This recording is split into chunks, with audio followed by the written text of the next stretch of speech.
allow me to present a wrap-up of the learnings or takeaways of this particular session.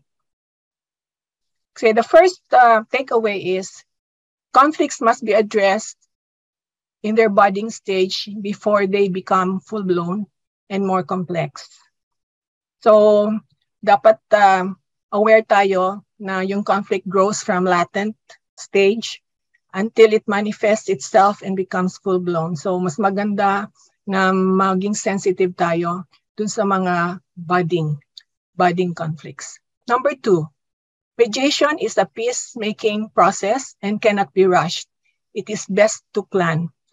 I think the best takeaway here is from the talk of David Fairman yesterday, where mediation can really move forward only if the mindsets of the parties involved in the conflict are changed. And he has provided a lot of tips there on how mindsets can be changed.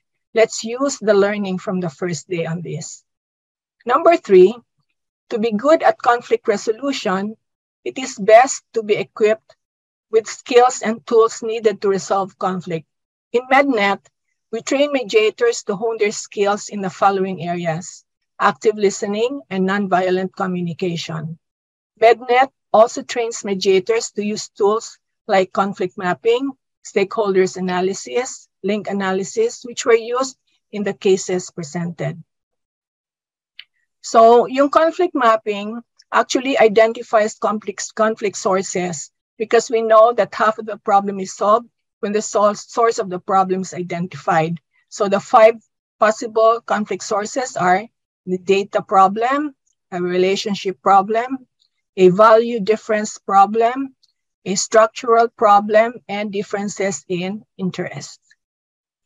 The methodology of doing the conflict mapping starts with a review of relevant documents, construction of a questionnaire, and then preparing meetings with the representatives, conduct of interviews with key informants, preparation of preliminary analysis for presentation for stakeholder group, and actual presentation.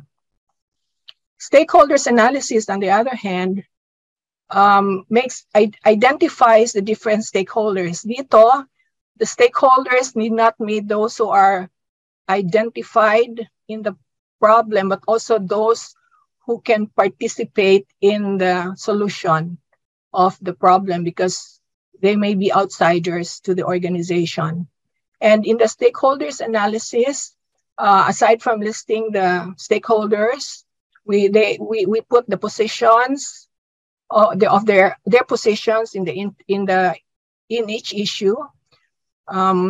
What is their interest in each issue, and what is their motivation in solving the issue? Is it high, moderate, or low? And their influence in solving the issue. Is it high, moderate, or low? And where is their source of power? Next slide, please. We also have link analysis, where you will see it's a graphical representation of the different relationships. So we are able to identify the strong relationship, moderate relationship, and broken relationship, so that we will know which to help in mediation.